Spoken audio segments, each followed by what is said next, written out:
Hello,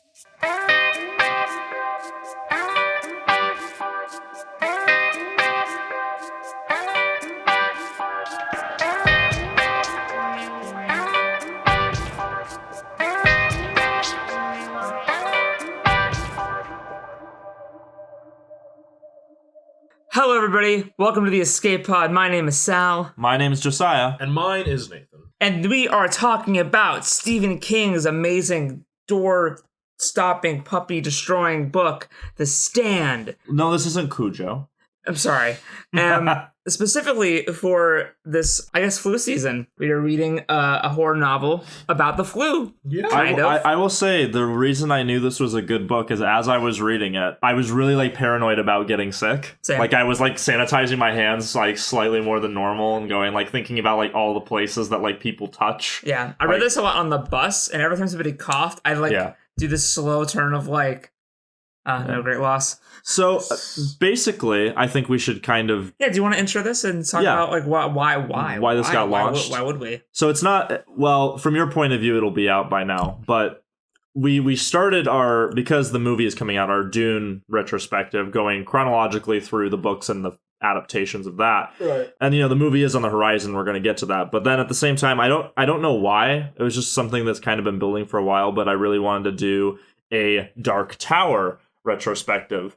Now, for the Dark Tower retrospective, obviously, you could just read just the books called The Dark Tower, but I thought it'd be nice to get some additional stuff of King's catalog, considering how he combines things and how so much referential stuff and King's Dark Tower books are kind of like the centerpiece of his whole, which is literally what fiction. The Dark Tower is. Yeah, and so metaphorically and literally, it is the center of his whole oeuvre. So I figured we'd get some additional novels in there to provide some context. So how do you spell that?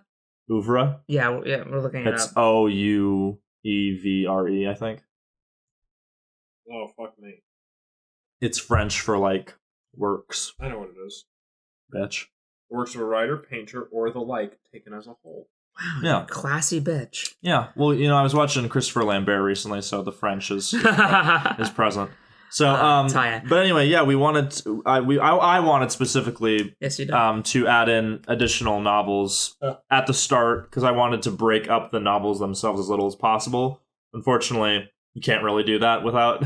Yes. So, but we are starting with The Stand, and then before we get into the Dark Tower, we'll also do Eyes of the Dragon. Yeah. Now, specifically with The Stand, it's not just that we're reading The Stand. We're reading the complete uncut version. Mm-hmm. Yes, which was re-released in 1990, updated the time period of the novel, updated references within it to match, and then included almost 400 pages of content. Yeah. So we're picking it up one book, quote unquote, at a time, because it has 3 books within it. Yeah, so this episode will be the first book. Mm-hmm. And so far as prior experience, I don't think any of us have read this before. But you've seen the miniseries, Sal. So the old miniseries, not the new miniseries. I read 100 pages of this. Same. Okay. Same. Maybe about 2 years ago I started, and then I was I don't know if I'm really into this right now. Yeah. But I have seen the miniseries many a time. Not in recent memory because I don't have the DVD anymore and it's hard to find a copy of it anywhere. Well, we have a digital copy. Oh, thank fucking God. Yeah, you had a digital copy and then you gave it to me. Oh, that's right. I ripped it off of YouTube and it has shitty ass quality, so I want to find a better version. Yeah, we gotta find the better quality version. Yeah, but they're not releasing it because who cares? I can probably. No. They're going to do the same thing they did with It. When the new Stand miniseries comes out, they're going to release the old one on Blu-ray, and it'll look great. It'll look great. So we just got to hold out and wait for that Blu-ray to come. But I remember enjoying the miniseries a lot as a kid because it was this and It, which was the Stephen King miniseries of the 90s that were really good. That were the good ones, yes. Yeah, that were the good ones. People say that The Stand was not so good, but I'm I don't know. I really enjoyed The Stand. Better than The Langoliers. The Stand was very good. I remember The Langoliers. Fuck that. Yeah. I really enjoy it because it's. I always kind of like The Stand as it's the best zombie novel without zombies. Yeah, I'd have to agree. It's the story I want out of a zombie story where we show society break down slowly and it gets succumbed by this slow marching disease. It's what I want out of all other zombie fiction, but it's not there, and I kind of get it out of this, honestly. And so far, to provide some additional context, because the Dr. Sleep movie is coming, I decided to read The Shining and Dr. Sleep as well. So I haven't read a whole lot of Stephen King's books, but having gotten kind of a grasp on some of his, tentpole kind of ones so far, I'd say, like, so far The Stand is my favorite, based on just on book one. This has been my first Stephen King book, and I was really interested to see because from what I've heard, his work philosophy on his books, makes me think that there's a lot of bad, but so far The Stand I think has been really good. Yeah. Well, really you're not at the ending, so we'll see how you like the ending. The endings are always bad. Do you get it? We're not going to get into that. Watch our video. But yeah, no, The Stand is oftentimes called King's greatest novel. A lot of people, it's their favorite. He set out to do it kind of as a weird Lord of the Rings set in America. Yeah. Like this grand epic story. I mean, if you look at the length of the book, it's about the length of the Lord of the Rings. So. And it kind of feels like it too. And there's like a really cool thing where it has like a lot of different characters that are off doing their own thing. And you're like, oh, how will they meet up? Will they meet up? Mm-hmm.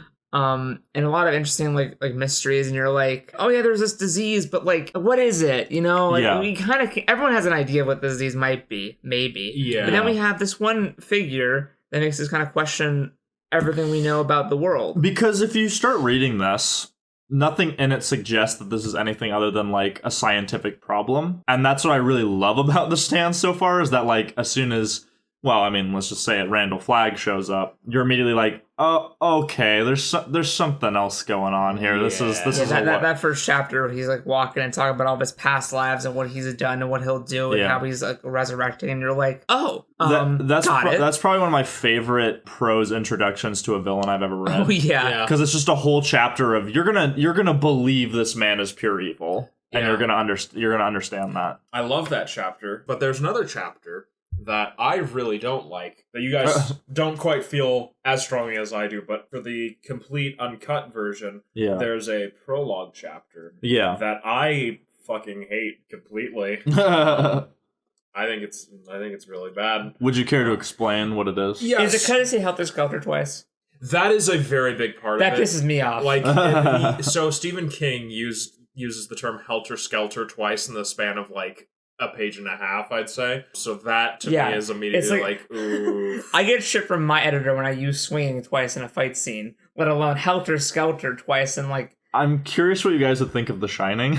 Oh, honestly, no. I mean, it's don't do this to me. I mean, it's part of like the style of it, sure. But there definitely is like a lot of like King really likes his repetition. Yeah, it reminds me a lot of Stephen Moffat needing to like include rhymes and everything. Well, hey, listen, there's good repetition and there's shit repetition. Oh, I'm not saying this is specifically good. I'm just saying repetition is no great loss. That's amazing. Oh, well, we'll get to that. That was great. Let's try not to jump. Let's go prologue. So the opening prologue chapter starts with this soldier, the security officer on a base. Yeah, coming home to his wife and freaking out and going, "Oh shit, something happened, some bad happened, some shit happened. We got to get our stuff and we got to go because something bad happened." And the wife went, "Why? What's wrong? I don't understand." It's like, "Oh, something." Basically just going, things went wrong and just, we gotta leave. Oh, I'm not feeling so good, but I'm probably fine. And then... On one hand, I think what really works about the prologue is that in the original version, they later tell you who the family in the car was, but having the characters not know the context behind them is really effective to me because we do know that he is the one to cause it. So the first chapter is like he's trying to get away, and then when he arrives to them, it's like, oh, you caused this whole thing. It's a microcosm of like that. This one man's desperate need to like save his family, causes the death of the majority of the planet. And so in the original version, they tell you eventually that it was this guy's fault, and we presume he tried to get his family out because he wanted to save them. But I think getting to actually see it makes it more darkly ironic. I disagree. I like being in the character's point of view of going, why the fuck is this car just slowly running into the gas station? What the fuck's wrong with them? I think it's also the way that Campion described what happened is very similar to how they later described what happened. Absolutely, it's almost word for word. Yeah, so that to me is just really bad because he's literally like, oh man, if I hadn't looked up and seen the lights, the doors closed behind me immediately afterwards, and later on it's like, if this fucker hadn't seen the light, he would have been locked in and we would have been fine. It's I think even Flag references it too as well. Yeah. In one of his chapters. So I can definitely see that. I think like I appreciate the concept from an irony point of view, but I would say that, is it necessary? No, not really. I do think it was well done in the miniseries. Yeah, well, the miniseries has a really good way to spin on that. We'll talk about that when we watch it. See, that's my hope. I talked to Joe about this, and I know they're not going to do it, but I really kind of hope they make the upcoming miniseries like a period piece apocalypse and still have it set in the 90s. I agree. Because it's such a cool aesthetic, and like... It's the reason why, like, whenever I write things, like, when I'm not writing fantasy... When I write things that are like modern day, I'm typically like, it's 2003. Yeah. Or it's 1997. Yeah. Like, I don't like the modern day that much. Yeah. And I do think that, like, I haven't read the original version of The Stand, because every time I tried to start this book, it has been this specific copy I'm holding in my hand, the uncut version. Which means just have the exact same version. Yeah. It's pretty great. It's the original edition that they released in 1990. I love it, how it looks. I have the big fatty hardcover because I'm a slut for hardcovers. But Yeah, you are. I don't have it with bitch. But they're not the only thing. That's what really gets me hard. That's really gets me hard. But every time I've started this book, it's been this version. Well, sorry. I think I lost the thought. That's what I was trying to get you back. I was trying to get you there. You know? When Nathan talks about getting hard, I got distracted. No, but no, I do agree that every time I tried to read this book, it's been this edition. So I don't have a context for like the references and like the aesthetic of the 70s version. Yeah. But I really like when he went back and updated and edited it. I think he did a really good job because I don't think there's too many like real inconsistencies. There was one thing that I pointed out to you where they're looking at I think it's Campion's driver's license and figuring it out, and it's like, they say he lived in this place in 94. It's like, but it's did they say that? It's 1990. Weird. So you were assuming that maybe since he just saw that and said, I just have to increase that 30 years. Yeah. Then it went from 74 to... Yeah, that makes sense. Yeah, I think... Because I think the book came out 79 around then. So sounds right. So that might have been like one small error. But most of the time, I think it's very cool to get this in that specific time period. Also, like, to kind of talk about the timeline of it, right? Like, the 90s is a really great timeline for this story because of the breakdown of society. You know, smartphone technology and stuff like that wouldn't quite fit with what the story's trying to go for. No. Especially with the character of Nick. Because nowadays, if you are mute and deaf, you just have an app. All you need to do is type on your phone, "Hello, my name is Nick." Yeah. Like, you don't have that problem, really. And also, like, I feel like in this current climate, people are a bit more accepting of, like, no one's like, dumb, deaf, and mute. No one says that shit anymore. Like, that's the thing is that, unless you're, like, in the fucking hick South, no one says it. And the thing is with Stephen King stories, I always make an allowance for bully characters, because in almost every... Ethan's eyebrows visibly raised. I always make an allowance because... In a lot of his stories, there's, like, bullies who can seem almost, like, over the top. Like, in terms of their vitriol towards specific groups of people. I'm not saying it doesn't happen. Mm-hmm. And I think, like, in this book, it's really well done. But for that sort of thing, I guess, like, if they did update it, I'd go, well, it's a Stephen King story, so they're going to bully him, even though it's like people would understand chapter more. 2 is a 2016 period piece. Yeah. And so the conflict in there is kind of like, well... Okay, but we're not talking about that. It's a comparison, because it's Stephen King works. So I believe that if they kept it 90s, it's a good aesthetic. Yeah. Please don't. Like, because I think now is the time. Like, we've had Stranger Things. We do too many 80s things. Like, I want to see 90s things. It's 1990, so it's still kind of the 80s. Yeah. Sure. So do we want to tackle this by, like, character plot line? Because it's so fucking sprawling. I think that would be a good idea. Yeah, I think we just go through all the main characters and talk about kind of what we thought of them and how they kind of changed, because... because there's a lot of chapters of, like, just random other characters. We can talk about that, too, but it's like... Because the nice thing about Book 1 is people don't start really meeting up until the end. Yeah. So, very end. So, like, we don't have to go... Oh, and, like, halfway through she meets this character and she keeps doing this, and then go to the character she meets and goes... Oh, while she's doing this, he's doing, That's a next episode problem. Yeah, that's... Fuck me. Let's talk about Stu Redman. Stu Redman's ostensibly the main character. He is. Even though it's an ensemble piece. I love him. He's the first chapter after the prologue. And he's so critically underused every time he's locked in a fucking Yeah. I know. And he's sort of like our on the inside character who's like seeing like how the government's reacting to this and what they're doing to like try to prevent it. Yeah. Which is cool to have in a character. But also like he kind of he cares about the people around him. But like when he realizes that they're all dead, he's a little bit sad, but also like they were kind of all assholes. Yeah, there's the great scene where he's like, I'm trying really hard not to remember negative things about these people, but I do. And it's like he's an interesting character because he strikes me as sometimes I related to him a lot because at least currently in my life I feel like the more in touch with like other people's mindsets and emotions you are, the more you can find yourself becoming like hyper like aware and critical of like their flaws. Yeah. And you're consciously aware of that and you're not like actually hating on them. Like you don't actually dislike them, but you are aware like, yeah, they were like assholes. You know, like so it was also like about his character and the fact that like he's from a small town. He could have gone to like and had a great life and done all these good things, but like because of like family needs and things, he couldn't. Yeah. And so you get this like sense that like Stu should have like moved away from his small town and like gone on and had like a real career, quote unquote, and like really fulfilled in his life.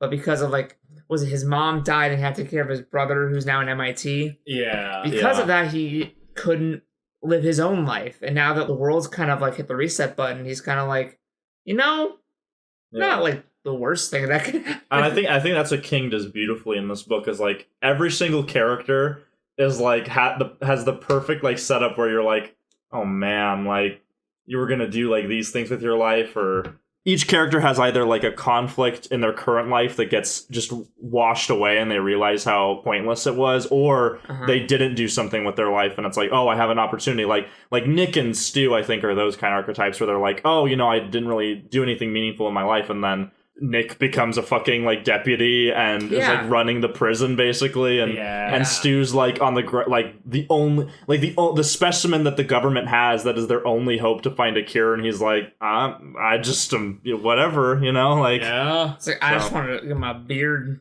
shaved, please. I hate this. Yeah, I love when he's in quarantine is some of the best parts because he's like, okay, This is fucky. This is kind of freaking me out, but I have to maintain my composure, otherwise I'm fucked even worse than I am. And so, like the scene where there's the nurse, he's just like, "Oh, I just need to get a blood sample." He's just like, "No."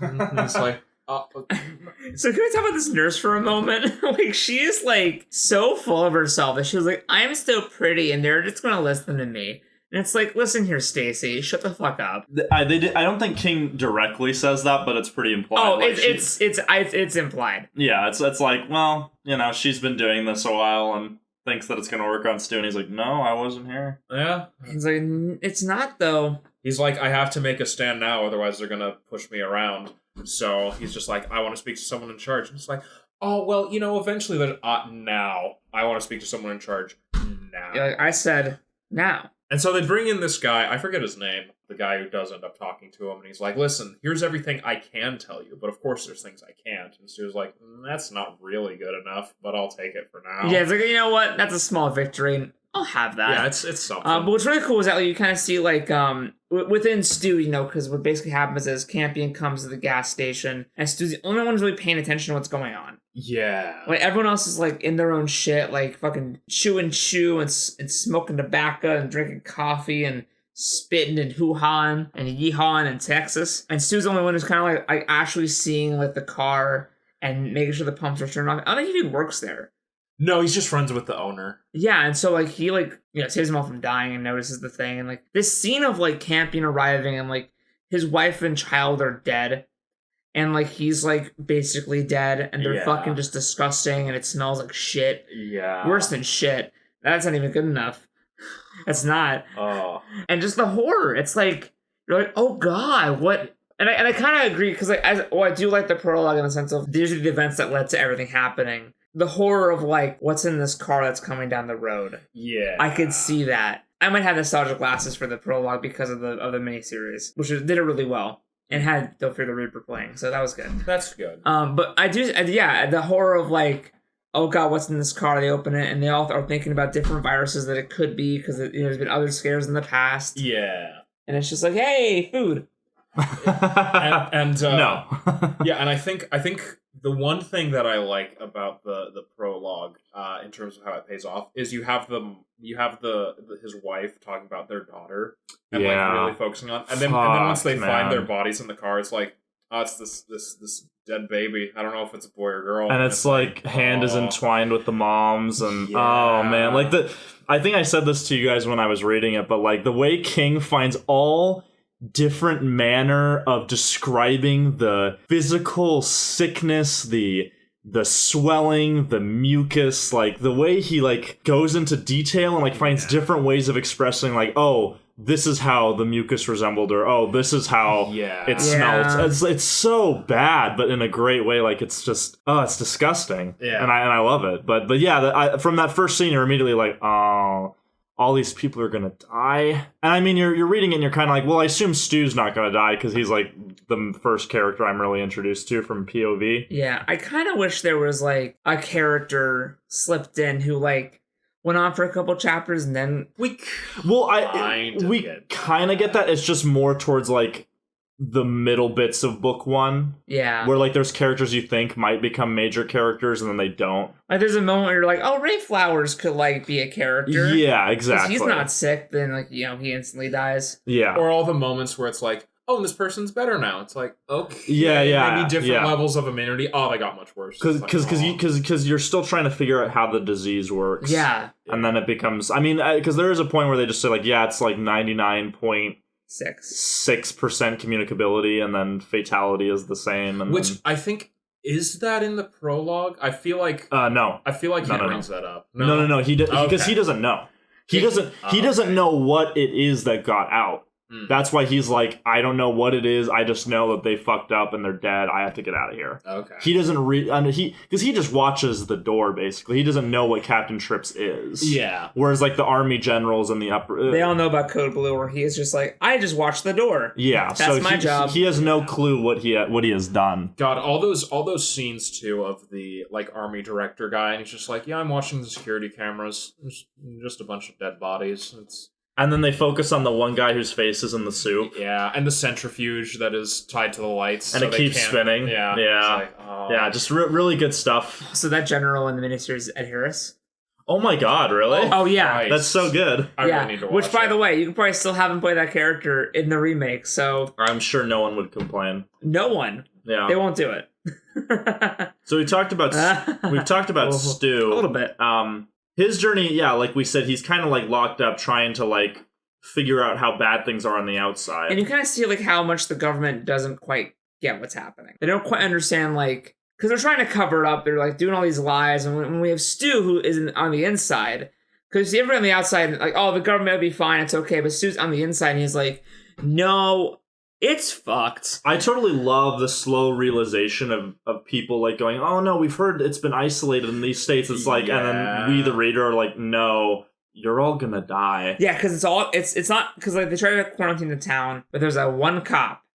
Yeah, he spread the way that it's such a simple device, but the way they describe like, oh, he touched 15 people's hands, and then those people went and spread it to these many people, and this person just happened to go on a trip over here, and so that it's just so good. There's like one time where it's like, oh, he rolled down his window to give him instructions. He told him where to go and gave him death. And I was like, oh, yeah. Christ. And the scary thing about that too is that that's just like one line, and it branches, and it just keeps branching until it takes over the entire world. It's like to picture the ending credits of Rise of the Planet of the Apes, where they just have. I mean, well, you haven't seen it, Sal, but that's the ending is literally just like Captain Trips, where just like the virus spreads over the whole. Like you have one person goes to one airport with a bloody nose, the blood hits the ground, and then you just see the whole planet get consumed. Jesus. So you know that's this, but like peppered throughout this book. And what's great is because, and I feel like that partially this is because it's the extended cut, there's a period where King stops describing the spread, and you're just focusing on kind of the main characters, and you're like, well, maybe that means that it's slowed down, because from my point of view, we haven't been seeing the virus spread, and then like all in the background, it's like, no, it's It's inevitable. And then Nick walks outside and the town's just dead, and it's like, oh, never mind. So yeah, Stu's. I think you're right. He's pretty. Sorry. I wouldn't say he's under. He's a bit lighter on chapters, but again, it's because he's in one location. Then yeah, he's locked up. I feel like I've not like honestly. I remember the first episode of the miniseries more than the rest of it. I can remember some of the bits in the middle like, hazily, but I feel like it's been like 10 years since I watched it. So prediction wise, I feel like Stu might get to be a more prominent main character in the coming like next two books. Yeah.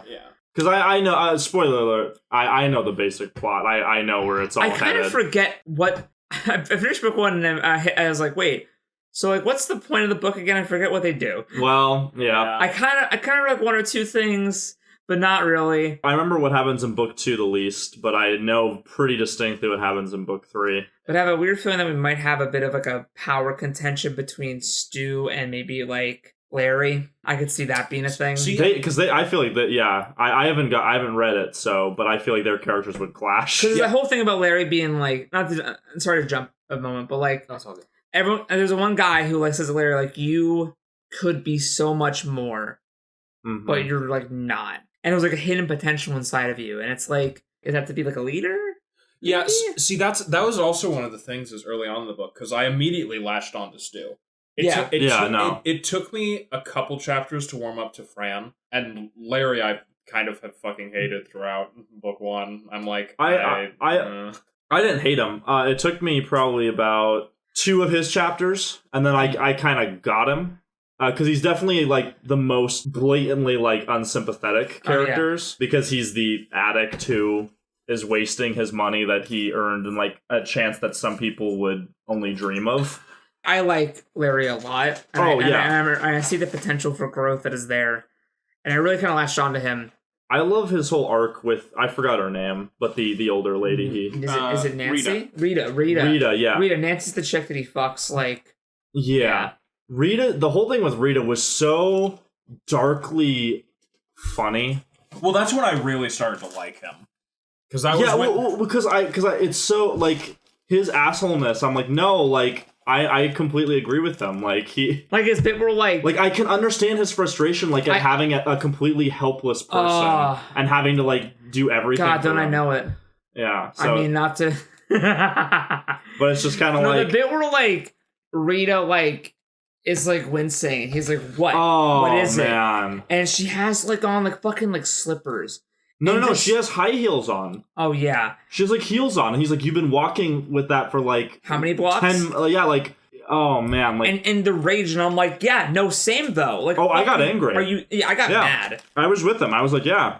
Fuck her. She's fucking stupid. And, like, it's shitty to say because they're, like, the last people on the planet. And, you know, you have, like, a moral responsibility to try to help people, but it's like, God, like, what the fuck? Like, that whole bit starts so funny because you think, like, oh, this is the romance plot for Larry, and it's like, no, this is literally just reconfirming his own, like, he realizes that he has to grow, and so, by the faults of others that he sees around him, kind of. Also, his bit, also kind of jumping ahead, but we're kind of just focusing on characters and big moments that I've gone through. Because the basic plot structure is pretty simple for book 1. It's not like there's a real plot. It's more like getting all the pieces organized. Exactly. You know? So the scene where Larry decides to leave New York and he has to go through the tunnel. Oh, yeah. That's real fucking great scene. Because it's like, oh, I didn't bring a flashlight. And again, in the back of my mind, I was like, you're in New York. There's so many fucking stores you could just break into. But whatever, we will allow that. It's raining. And there was that creepy guy who wanted to, like, fuck Rita. Yeah. And he's like, I stay away from that guy. Yeah, but they're separated at this point because he's yelled at her and she's gone. And he does have a rifle. He does have a rifle at that point. Yeah. So I'm like, get a fucking flashlight if you're that scared. He's like, I have a lighter. And it's like, that's great. That'll serve you well. But just the absolute horror of the unknown, where it's like, yeah, I know it's just a tunnel. I know it's just a bunch of corpses. I know they're all dead. They're not going to come alive. But what if they do? But at the same time, I can't see shit. The echoes make it sound like someone is following me. Fuck.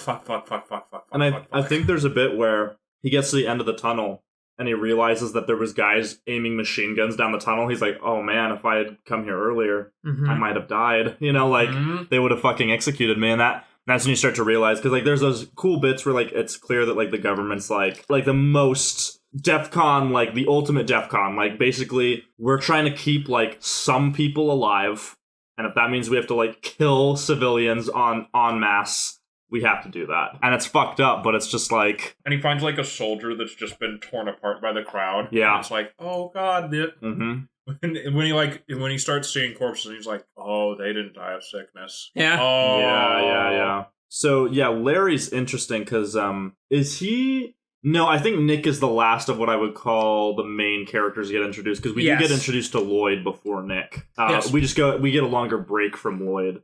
Yeah. Where we get some other stuff. And then I think Nick is the last one I would call the main characters. And also one of my favorites. I love Nick. Nick and Stu. I'm a boys. Yeah, Nick's really great. Like, especially because the first bit of his chapter, you don't necessarily realize like what his conditions are. Yeah. Because I remember as soon as it got revealed, I went back and was like, no, that lines up. They technically never say that he hears him. Well, because King does a cool thing of like describing like what's actually happening. They kind of go, but Nick didn't really even hear that. Yeah. He's kind of like he's kind of writing it cinematically. We're like, or he catches the last part of the sentence. Yeah. I love those bits when he turns around and then he reads the lips of whoever's speaking. Which there are moments where I like them. There are moments where I don't. Like I think there's times where, oh, well, while this event was happening over here, this was happening then. It's like, well, neither of these characters have connected, or like they don't mean anything to each other, so it doesn't really mean anything to me. It's true, but he's trying to like do this kind of thing of like this giant, it's all connected, like grand story where it's like, oh, like fate caused these people to touch this thing which killed these people, and these are the people who are going to live. Why are they going to live? We don't know. I mean, at the end of book 1, we still don't really get Captain Trips, or at least I don't. The fact that there's the scene between like the doctors and soldiers or whatever, and it's like, yeah, so he injected Stu with Captain Trips. Yeah, he thought it was just this sedative, and yeah, his body killed it. We don't know how. Like, that was so fucked up. They were like, yeah, like I mean, it's possible maybe he didn't get a strong enough dose, so we'll just inject him with like a full amount. And I'm like, okay, all right. It does nothing. Yeah, it just kills it. So great. It's really good. And there's a bit in Stu's story where it's like 130 pages in where you start getting the dreams. Mm-hmm. And all the characters, dreams, dude. And they all start having dreams about a man watching them in the corn. And we find out more about what that corn is later, but the man watching them with the corn with no face, but he has eyes, but sometimes he has no face, but he has a mouth. And it's like, like this way that like King describes it as it's not there. And there should be something there, but then you'll get like one element of his face, and it's Randall Flagg, of course. But like that's like the first inkling you get, and so I know there's the bit where characters will start to associate their fears with Flagg in the dreams. Like I know Stu has the dream where the guy who comes to kill him, once before he breaks out of the lab, it takes a lot to bring him down, and so he imagines him like getting up from the dead again. And I know there's a dream he has, which is connected to Flagg, where he imagines the guy coming up, and then he imagines the man with no face as well. Yeah, so basically, I think the really interesting thing is when that guard comes for Stu, and he's like, oh, he's here to kill me. Like, that's it. Like, we never get confirmation that that's what he was No, there never. for. No. And he was kind of like, did he, though? He probably did. He probably did. He probably did. But again, since the military and government is kind of fucked at that point, we don't get any more POVs. No. Yeah. So it could have been like, oh, we were gonna take him out to this other place where there's another mutant. Like, that could have been it. Our one military POV kills himself. Yeah. And that scene's great too. You know what fucks me up about that? I'm always kind of like, was he sick?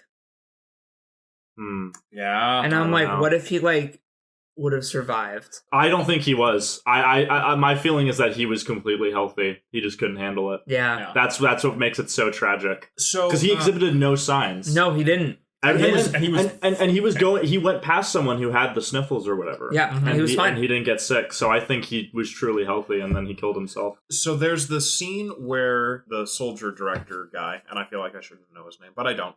We should probably have a list of characters up, shouldn't we? Listen, Ed Harris. That's how. Listen, as I was reading, I'm like, this is just Ed Harris. I don't even. So I assume that when the virus started getting really bad in America, Ed Harris was like, okay, here's our protocol for just fucking the rest of the world and going, you can't really blame us. Because he says something about releasing something over Russia and like some kind of weird shit that. Yeah. Huh. Yeah, he's like, we have agents ready in Russia, China, and Africa or some shit. And it's like, oh, do they I think the idea behind that was more they were there to make sure that if those governments collapsed, they wouldn't be a threat to the U.S. I think that's what he was saying. Starkey. Starkey, yeah. And also Starkey does the thing where he executes Order 66 on reporters. Yes, he does, yeah. Which was like, I love everyone's reaction of like, are you sure that we're going to do this? And he's like, yes.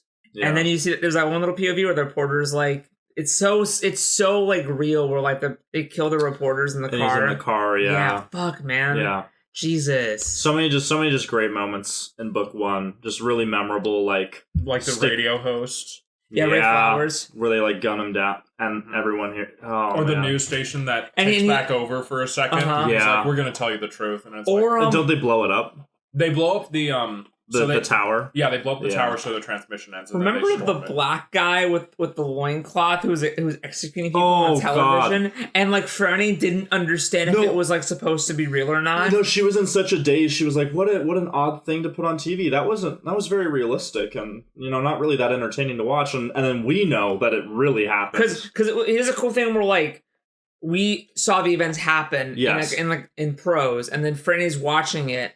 And she doesn't quite understand what's happening. But she misinterprets things. But we completely know. And she gets bored whenever the camera goes up to the top. And it's like, oh, fuck. Yeah, no, there's stuff like that where, like, Franny specifically, she's like, oh, yeah, like, Vermont, like, the Center for Disease Control, like, I totally got in the bag. Like, there's totally people there. Like, what kind of virus could really, like, spread across the whole country and not be under control? And I want to have that optimism. And like her family members are dying, but she's still like, no, like there's some kind of order out there, and we know that's like, no, everyone's gone. Like, but I want to break it to her. No, not at all. Yeah, Franny's again an interesting character. It took me a while because she has her whole sometimes I just laugh and then I can't stop laughing. And I know people like that, so I get it. I don't. So that also, was very foreign. So for me personally, I have a similar thing where when something kind of like overloads my senses a bit, I will just laugh. Yeah. There have been times where I've gotten into fights with people, specifically people of significant others in the past, where it's a very, very tense, very serious situation, and the only thing my body can do to not cry or scream or break down is to use its best medicine, which is laughter, and I just start laughing. It's Not because I find it funny, because if I don't laugh and don't try to feel better through the laughter, I will have a fucking mental breakdown. It's like whenever people watch horror movies and stuff, there'll be stuff in there that unnerves them and they'll laugh because they don't have it's like Split. I remember in the theater people were laughing because they couldn't like process how creepy James McAvoy was. Yeah, the first time it happened to me was when we actually set fire to the woods behind my house.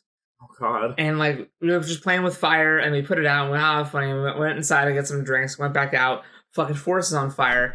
Everyone's freaking out and losing their shit. And I just start laughing maniacally. Oh, like God. A fucking madman.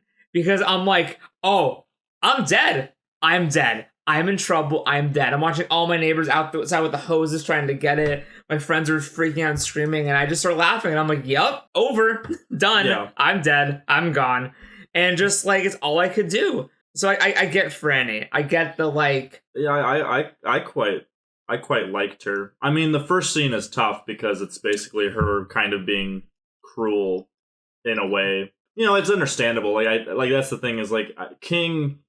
most of the time is very good about providing like rationale for character actions, which is very important. Is the boyfriend's name Jesse? Or just Jess or something Jess? like that. Yeah. I'll figure it out. You guys go on. He's just this fuckboy. He's like an English, like I think Stephen King was making fun of himself because he was. He was like, yeah, this guy who like he wants to be a writer. It's that specific shirt, and I'm like, I don't get that, but okay. Also, I'm pretty sure in the miniseries, so not to jump too far to this, but like, Oh, it's fine. I don't remember a Franny pregnancy plot in the miniseries. Maybe they just cut it. But also, I don't remember like her ever having a boyfriend. So I'm pretty sure they combined the boyfriend character and some of his attributes with Harold. And It made him into like a character where like I could see that. Was in love with Franny, and she kind of like led him on because it was kind of funny. And even Dad was like, you shouldn't leave that boy on. And she's like, yeah, but he's just this nice little poet boy with his bike, and like like it's harmless. I've known him forever. Also, I don't remember the mom being the miniseries. Well, no, but she's the mom, as far as I'm aware. Thank God for that, because that mom, holy fuck! Did that trigger you or what? Stop it. But no, I know from what I understand, the first meeting, at the very least, the first meeting between her and her mother is completely only in the uncut version. Okay. So either the mom was greatly diminished in the original book, or they very much just kept her as part of like describing her influence rather than seeing it. Because she's like a fucking force of nature. Like, the build-up to Fran's mom is horrific. It's almost as big as the build-up to Randall Flagg, in a way. It's like, oh god, I don't... Yeah. And it's so sad, because you meet her dad, and it's like, hey, you know who's like the best dad in the world? This guy? And it's like, yeah. And then it's just Fran thinking about how, oh yeah, but my mom is this crazy bitch, and he's slowly let himself be worn down and just accept his life. But then there's that triumphant moment where he slaps her and says, like, yeah, like, I'm fucking done. I'm interjecting myself. I've let you do this shit for years, and like I didn't take part, but now like it's so good because he sees so Fran tells her dad that she's pregnant, and he's like, all right, well that's unfortunate, and I love where it's like, Franny, I don't know quite how to handle this, and never had a pregnant daughter before. Yeah. And I'm like, you're a good dad. Yeah, but then her very, very small town minded, order crazed mom, when she tells her, starts freaking out, and her dad's just like barely outside the room, going, "Hey, you should stop this shit." She's like, "Fuck off!" Tries to close the door, and he stops it, and it's like, "Oh boy, yeah." And he's like, "No, you're going to stop this." And she just fucking flips her shit, and then he slaps me. He's like, "Stop it!" Yeah, like that's such a good moment. Yeah, it's great. Yeah, because he stands up for her, because even though he is disappointed, I think disappointed. Even though he's like disappointed, he's like, even though I morally don't want you to have the abortion or anything, I'm your father and I love you and I support you. And I'm like, what a good person. Dad of the year. So then he dies, and it's awful. But it's awful because it like jump cuts and it's like, yeah, he died. And I'm like, I'm glad I didn't have to see that. Yeah, you don't get the slow degeneration like you do with some other characters. Well, because her mom dies first, correct? Yes. Yeah, she does. She dies in the parlor. She dies in the hospital, right? What? Yeah, I thought she died in the parlor. No, she does. She has the book. I thought she like fell down in the parlor, and then they got her to the hospital. Oh, that might be what it is. That could be it. She's far gone in the parlor though. Yeah. I just lost it. I like that we have this like very traumatic and incredible moment of Brandon going, I have to clean my father's body. I have to dress him, and I gotta go bury him. And it's like, it's a good thing she didn't have to do that for mom. Yeah. And then Harold's there at the same time, and she's like, Harold, please, I have something important to do. I need a moment. And then he's like, what? And I have to bury my fucking father's corpse. And he's like, oh. Yeah, great. I also love how it's so true, like, the parlor being like, such an important part of her life. Because, there's always, like, that, like, with your parents, that, like, that mood they set to tell you the important stuff. Mm-hmm. Where it's like, oh, God, we're at the table now. Okay. I get it. All right, shit. I'm going to Dad's study, basically. Yeah, it's that. And so, like, it's so cool to see her, like, because you get so much in her just, like, talking about, like, she wants to smash everything in the parlor, and these are the stalest fucking nuggets I'll take one. Had, by the way. That's no. Here, let me. I'll be right back. You guys keep talking. Okay. I just want you to test. I'll test it. If you think you can improve it. I mean, I have a jar, not a jar, but like a big thing of honey mustard that's specifically for dipping. Oh, are you not a honey mustard person? No. Look at what I'm eating. You see any sauces? That's your problem. There's no sauce, you white fuck. Yeah, that's true. God, season it. When you don't season it, season it. Is there any character who cooks we could segue into? No. Fuck. We're gonna cut that all. No, there is a character. It's the sheriff's wife that cooks for Nick, and she's really nice. So Nick's a great character, right? Rita technically cooks too, but yes. Fucking stop. But Nick also cooks in the drive-thru. I'll try one. I'll try one. Go for it. It's like chicken leather. Oh my god. It's beef jerky, but it's chicken. Yeah. Oh my god. There's like no warmth. There's no love was put into this. McDonald's, what the fuck? I'm loving it in my ass. Anyway. We're not sponsored, by the way. No. Yeah, and this is why. Maybe if you made better products, we'd reach out to you. We'd reach out to you. But yeah, so anyway. We started talking about characters without outlining who we think the main characters are. Yeah. So I think it's Stu, Fran, Larry, Lloyd, Nick. Am I forgetting somebody? Harold, kinda. No. Well, no. Alright. Well, fine. When he gets a POV, I'll count it. Let's talk about Lloyd. Lloyd is so interesting because it started off what I thought was a one-off joke, like this really like silly like banditos coming into it literally opened like from dusk till dawn. Yeah, like they come into like the stop and they're just like gonna rob the place, and then there's a cowboy there and he kills one of them because the chapter begins like, oh, like these two outlaws and like this is like their crimes and they've finally arrived here, and like. And you're like, man, I can't wait to see like what happens to these characters. And then one of them, like, what is his name? Pinky? No, Poke. Poke, because he pokerizes you. I hate that so much. I mean, the book isn't trying to tell you that it's anything but stupid. Yeah, so. But again, that was kind of that's also. It took me a while to warm up to Lloyd. I'm still not warmed up to Lloyd really because it's just kind of like, oh yeah, I'm kind of just this dumb fuck who's in way over his head. You like that. We talked about this, but you keep calling him dumb. I don't get that at all from him. I think it's him. I got that he was like Jesse Pinkman. Like he was very like he didn't apply himself. Like he's not dumb, but he just doesn't understand the ramifications of his actions. He thinks he's like. I never took it as dumb. I always saw it as like he just cares about himself and that's it. Yeah. And then in the prison he realizes just like is life really important? Like he like all this time he's been grasping onto life and he's like, no, I kind of wish I would die. Yeah. So like I never got that he was dumb. Like that whole scene with the lawyer was just more him going like, no, I'm innocent. I never did anything. That's all an act. It's not. I never took it as like him being sincere. Like, no, it was all Poke's fault. I didn't do anything. It starts out describing like Lloyd and Poke and how they escape from a prison, and then they go in, and then this cowboy shoots Poke after Poke goes up. Like, doesn't Poke kill someone? I imagine the cowboy is the guy from the diabetes commercial. Yeah, I could see that. Diabetes. Yeah, I think Poke shoots a chick in the aisle. Yeah, and he's fucking idiot. Then he's about to aim at the cashier, and they're both like high as fuck. Yeah. And there was a moment when they talk about the cowboy boots, and I'm like, is fucking Randall Flagg here for some reason? I was like, what the shit is happening? Absolutely. And then, so then Lloyd manages to kill the cowboy with the pistol, and then the owner has a shotgun, I believe. Mm-hmm. And then Poke ends up getting arrested, and then we get this basically, again, kind of a comedy scene where he's being like arrested and taken to the prison. I'm like, I don't get if this is just leading to like a joke, because I'm trying to understand, but it turns out he's a main character. He is, because he has this whole huge section of prose of him like starving to death. Then eventually it leads to him being the first main character to encounter Randall Flagg. I think he's the second character to really encounter him in the book that we see like a face to face, and he kind of becomes this disciple. He kind of basically sells his soul to get out of there.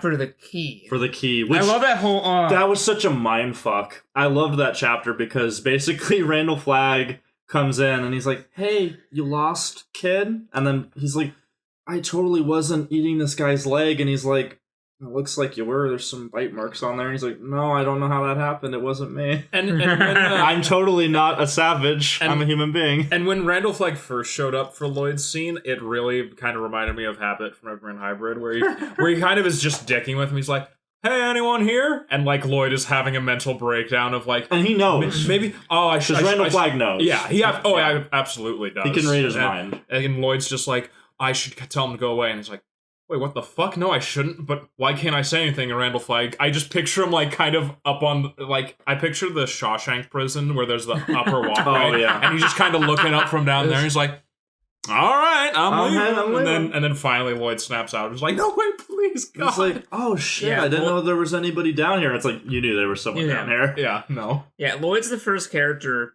of, maybe many, who knows, to join the ranks of Randall Flagg. That we see, yeah, and it's a really good demonstration of that flag.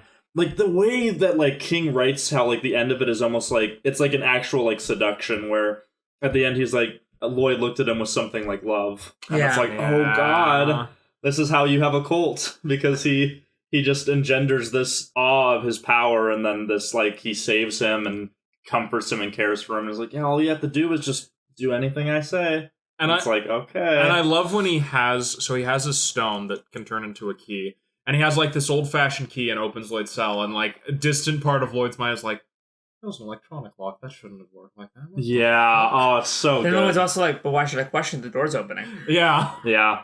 And he's like dying of hunger, so he's And Randall's talking about like, I had this nice meal. He's like, you want to go get some food, Lord? Because in our heads, Randall Flagg is Matthew McConaughey. Yeah. Oh, yeah. He absolutely is. Who is he any good in the miniseries? Yeah. Do you remember him? It's Jamie Sheridan. He's an unknown actor. Oh, okay. They didn't cast a big name for him because but he is in things. He plays not like Alexander Skarsgård. He plays Oliver Queen's dad, Nero.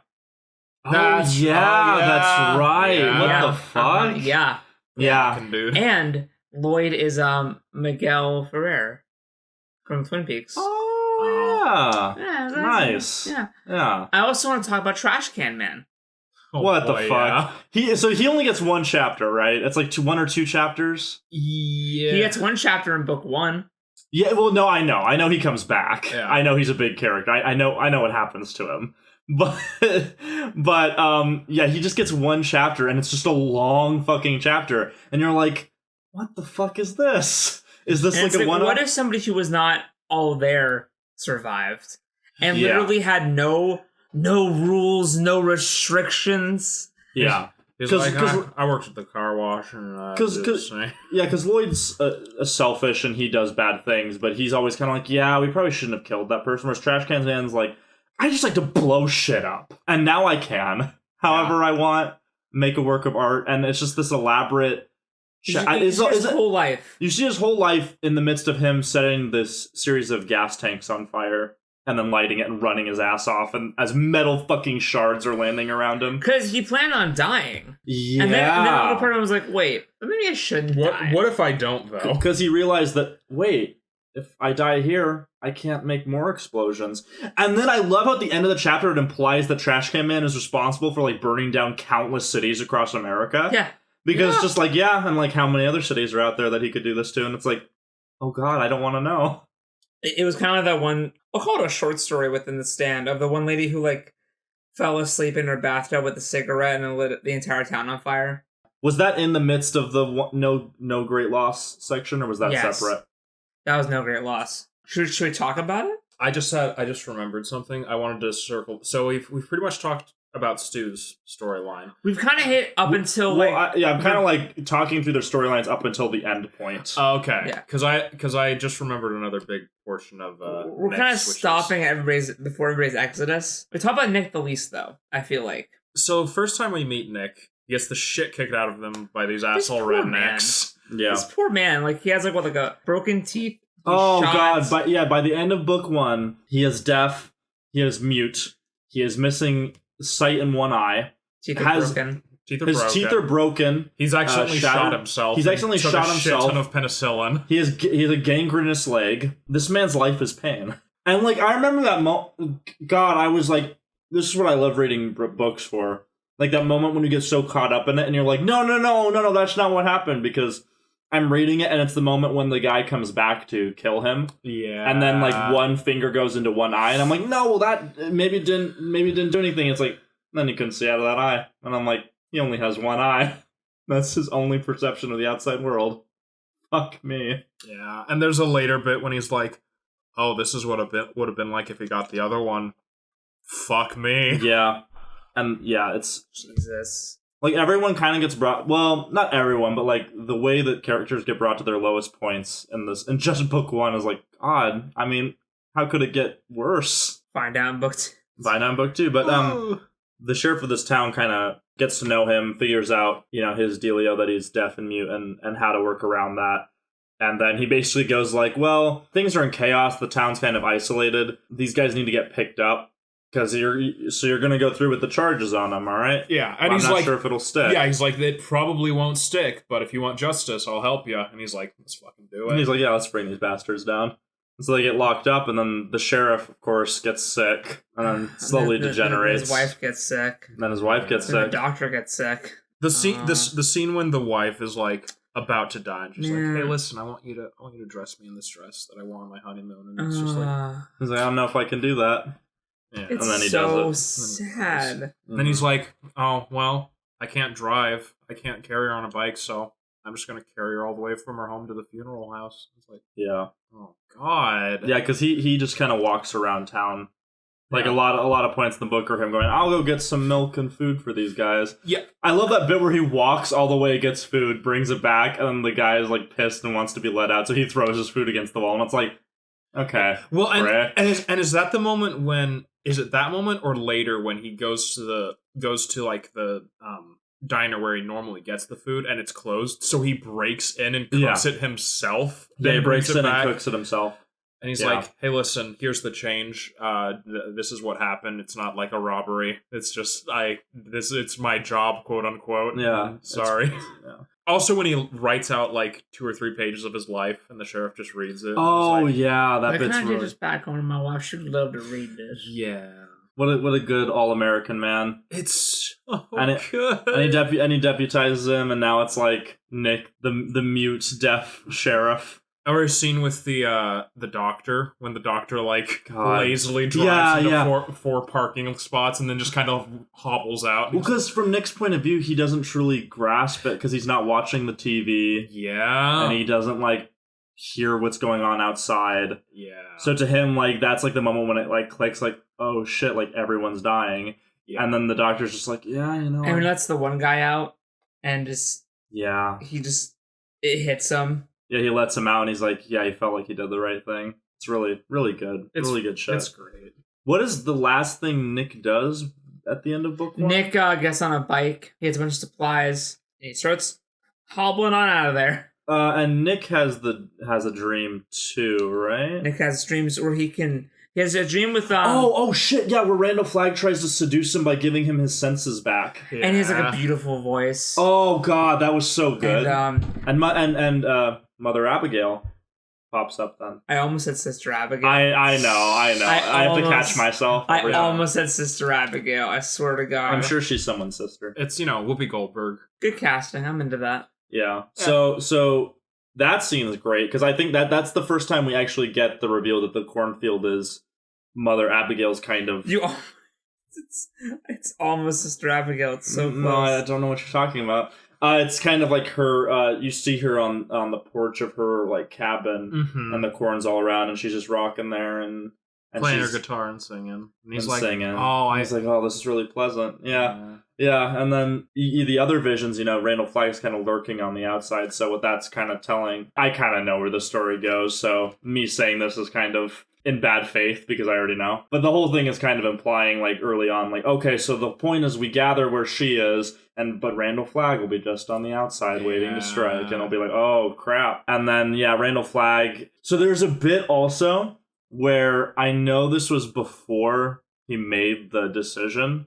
But there's a moment where they talk about Randall Flagg being on top of a dark, like, cliff or, like, tower. And I'm like, Really, really good. There's a bit where they talk about his cloak, and I'm like, all right, but he doesn't wear that in the real world, but he's wearing a cloak, Interesting. huh? So... and Randall Flagg is the name he's choosing to use this time around. Yeah, and I love how they, like, all the other aliases are RF. All these other people in different towns know him as different things. Also, I forget I need to look up what it specifically says. No, go ahead. Because I need to look up a thing. What are you wondering about? Because I might be able to help you. So in Starkey's final chapter at Harris, right? Yeah. There's a sign on a door. Yeah. Signed flag. What does the sign say again? I forget. I don't know. Is this enough proof for you? Maybe is that the sign? It's something like that.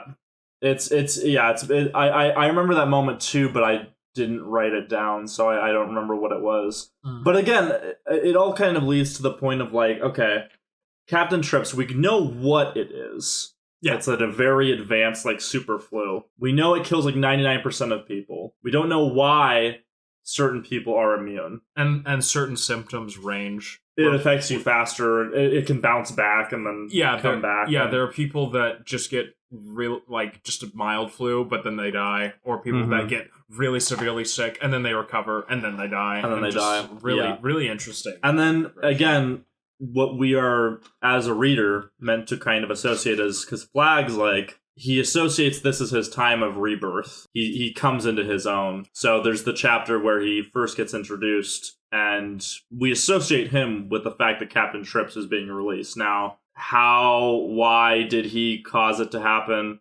We don't know. But he's magical, because in his first chapter, he's like, oh yeah, like, of course this is the time of his birth. Why else could he do magic? And then he just starts floating. And you're like, what? Weirdly, one of his bits that stood out the most to me, and it's one of his like more minor things, but like it's something along the lines of, he's the person where if he's in the bar and there's an argument over someone's sports team, it will lead to violence if he's there. Yeah. And it's like, oh god. Yeah, like there's like King throws like every possible like thing that Randall Flagg's very presence could cause. Like, I think my favorite one was a family in a car drives past him as he's walking, and they all like feel a cold spot and have to turn the heat on or something like that. And it's like, ooh, that's good. Also, I like, so he's walking across the Nevada or Idaho. Yeah, because he's walking from Idaho all the way down along like state lines and shit down to Nevada, Arizona. Yeah, around so there. it's almost like the Man in Black fled across the desert. Yeah, it's almost like that. It's almost like that. You could say that, you know, if you were so inclined. He's not fleeing though. He's totally just taking his time. Yeah. He's the walking dude. He's the walking dude. He's the walking dude. Yeah. And so, yeah, he's barely there. There's also a bit, the guy that he intimidates is the guy who gets him the car and the new identity. Yeah, right? he's just like fucking dying in his bed, and then Randall Flagg comes and he's like, "Where's my car?" It's like, oh, and he like floats above him, but presses. No, it's the bit where he's dying in bed and like almost lucid dreaming, and you hear the. Oh no! See, like this is fucked up because you guys are, and I assume many people are familiar with sleep paralysis. Mm-hmm. So it's sleep paralysis is where you feel like you're being smothered. You're like half awake, and you're also dreaming. So I've had this where I've literally had like hallucinations where I've had sleep paralysis where I hear coming down the hallway and then like bursting through my door. So when King was describing Randall Flagg doing that, I'm like, no, I truly believe this man is a demon. This is not natural. Oh, absolutely. He intimidates the guy. And the guy's like, again, he's hallucinating, but he's like picturing his life, and Flagg's like basically threatens him. Like he like clamps down on his nose and his mouth, like basically brings him to the edge of death, and then suddenly the guy remembers a bit better. He's like, oh, I'm glad that worked. Yeah. But he like floats above him and like has his knees pressed to his chest. Yeah. And then the guy's just like, I have no conception of how this is happening. Yeah, it's fucking trippy. Really good. Really excited for Dark Tower on a related note, but it is a related note. I don't know what you're talking about. Because this is our prologue. That's true. That's true. There might be more characters like Randall Flagg. You know. Yeah, there might be. There might be. You know, if one were so inclined to believe. All the characters, they kind of go on their own journeys. They're all kind of spread across the country. Franny has to deal with her relationship with her mom specifically, and then she gets into a new kind of a point where she goes, you know, Harold's act means well. So I'm gonna hang out with him, and then that brings Harold into conflict with Stu at the end. Yeah. Stu meets who's the old man he meets, and he has beers with him, and they just it's one of like the most like nice parts of the books where it's like something Eric. I know who you're talking about, and he has a dog named Kojak. It's the most adorable, wonderful dog in the world. But even though in that part of the Probably. book, because it's the only dog in the world. Because that's the thing is they mentioned Captain Trips affects dogs, But not cats. humans, but not cats And not wolves. and horses. Sorry, and horses. Horses, dogs, and humans are the big three. But there's a bit where he meets with him, and it's like even though the old man's like philosophizing, like he's like eventually we're all just gonna go back to the ways of technology because we miss it, and then human beings will kill each other again. I fucking love Glenn Bateman. He's really good. And he's like, but it's all right. Stu's just putting around on his motorcycle, and he sees there's a person there. He's like, oh shit, I should approach carefully just so they don't freak out and so I don't get in like trouble or anything. And then it's just fucking this old man sitting on a stool painting along the side of the highway with this dog around him. Yeah. And he's like, yeah, I used to be a sociology professor, but I always wanted to paint in my free time. Stu kind of looks at his painting and it's shit, and he's like, yeah, I'm not good at it, but who's to judge? Yeah, he's like, there's almost no one left. And he's just like, hey, listen, I've got some caviar. I've got some beer chilling in the river close by. And it's like thank God for you. It's really good. And then it's really interesting because he goes over to his house and kind of hangs out with him. And then he just leaves, and Glenn Bateman is just like, hey, if you meet other people, go and bring them around. It's like, yeah, okay. I wonder if he's gonna be like, if we're gonna see him again towards the end of the book, maybe. That'd be nice. Like we see him one last time, like Stu gets to have one last conversation with him, talking about his journey, maybe. Because do they talk about their dreams and how? Yeah, no. Glenn mentions that he mentions the dreams as well. Okay, so yeah, and that's kind of I can't find it. Did I hallucinate this? Maybe you did. You could have. I think you were. Maybe that's from the miniseries, and you remembered it. Oh, you know what it could have been? It could have been when Stu is leaving the mental hospital or the hospital. It's that. Yes. It's not the military season. Yeah. But it is interesting that Starkey dies, and then the immediate next chapter is Flag's first chapter. Isn't that kind of like saying something about how maybe Starkey, if like given the right tools, could have actually like saved everybody? It certainly wouldn't have hurt. I mean, the more people alive is better, because I think with Stephen King's story, the structure of it is heading towards they will know that few stood against many. Because there's the great scene leading up to him killing himself when his subordinate is like crying and he's like, I know you did everything you could, so thanks. And doesn't he kill himself in the same room with all the dead scientists? He sits next to the sign of the guy that says, well, now you know it works. Was it worth it? Yeah, that's what it is. Well, now you know it works. Yeah. And wow. It's really great stuff. Really good. Morbid stuff. Lots of, and let's talk about the no great loss section. Oh my god! Which I think we all were like, this is genius. So it starts. So I love this. So it's really interesting because in recent history, most of the things that I've been reading have been very much this chapter is entirely this person's point of view. Yeah. Like everything is how they same. perceive it. And Stephen King does this really weird thing. It's gotta be weird to us because me and Nathan are kind of like having our own little private book club about like stuff. So this is very interesting. So his writing style, like within a chapter, within a page, he will transfer. First, it's this person's point of view, but this person's also in the scene, so this is what they're thinking. But then also, here's this omniscient narrative. Yes. But sometimes it's not omniscient. Sometimes it's not. Yes. And I will say most of the time, it's pretty understandable. Yeah, it's there's some bits where it's like omniscient, the fact that like two people are talking that I've never met before, but Stephen King refers to them both by their name, even though though they don't know each other. Yes. Yeah. But then we have scenes like in the tunnel where it's like, well, omniscient would know that I was reading in the tunnel with them making the noises. Yeah. But we're not going to say that due to, you know. Mm-hmm. But so this chapter starts with just like, okay, so let's get something straight. Captain Trips has a 99.4% mortality rate. However, after the mass death from it all, there was another about 16% of loss of life in major cities, only 3 to 4% in places that were already shitty. And it's just like ranging from like a couple pages to like a few sentences of just people who are like, oh, and this person got injured and there was no doctor, so died. Or this person was depressed and then through yada yada yada burned the whole town down. Yeah. I think the one that fucked me up the most was the chick who put like her husband in the freezer that they all share in the apartment area. And then it's like, oh yeah, she didn't want it. She felt like tied down by them, and then at the end, well, she's with them forever now. Yeah, because she doesn't realize that there was a stopper in the door for all those years. Yeah, and there's no handle on the inside, so she's locked in there in the broken freezer, so it doesn't freeze. Yeah, what's great is like it was warm enough not to freeze. It was too warm to freeze to death, but not cold enough to not starve to death. Yeah, it's like, and then the frozen corpses of her husband and child, who because she's a fucking bitch, she's just trapped looking at them, and then slowly dies of starvation. Yeah.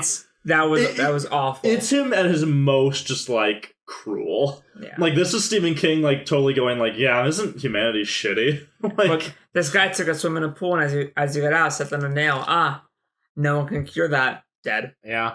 So he tried to amputate it and died of blood loss. But he does intersperse like the bit about the guy who had 16 kids or something like that, and they all died. They all died, and he remembers each one of them like in the because of he remembers them in the order they died in, and he's reciting that as he goes running, and then has a heart attack. Yeah, he lists off their names like a mantra, and for his last child, it's like I forget her name. It's like Jennifer or something, and so he doesn't just remember Jennifer, and it's Jennifer, but she was getting better. Yeah, like, that's how he repeats it every single time. And he's a good Christian, so he can't kill himself. Yeah, but he runs every day because he's been doing it for 10 years to lose weight, and then one day he has a heart attack. And he's like, thank you. And he just dies with a smile on his face. Yeah. But I think one of the fucking funniest ones, one of the most satisfying in today's climate, is there's this... Are you about to do this? There's this... I'm just reciting the book. Giving my thoughts on this section of a chapter. Nathan, so think very carefully. So I'm summarizing. So there's this chick, and stop me if I'm wrong. So there's this chick who is also immune, and her father left the family when she was little, and her mom, told her that he was, this piece of shit, uncontrollable, rapist, takes whatever he wants, and kind of raises her up to assume the worst of every single man in the world.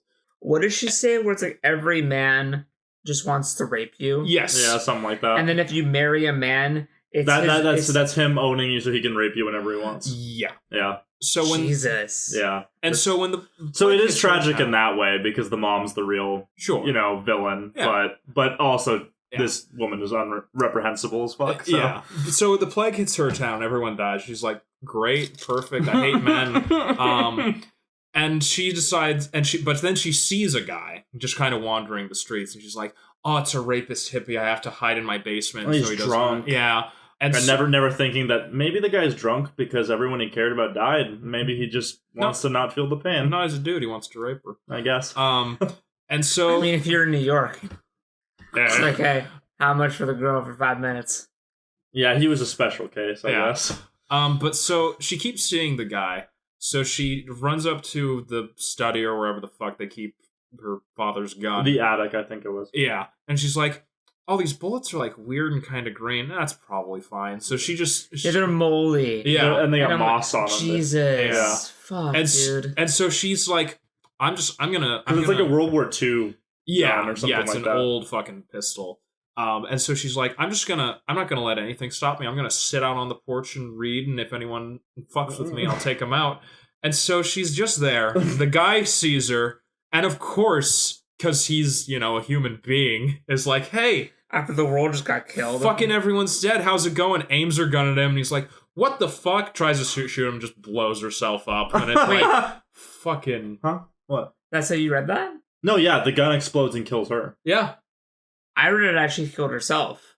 No, the gun backfires because she puts the mossy bullets in, so it backfires and kills her. That's even more tragic. Yes. No. And so to circle back, when her mom is describing the dad leaving the family, what she says is, no great loss. So that's her mentality about the whole plague, about, everything. And then when she dies, Stephen King's just like, no great loss. And King uses that throughout the whole section. Not for everyone. Not for everyone. Like, if they're more sympathetic, he won't use it. Yeah. But it's basically what he uses to punctuate the fact that...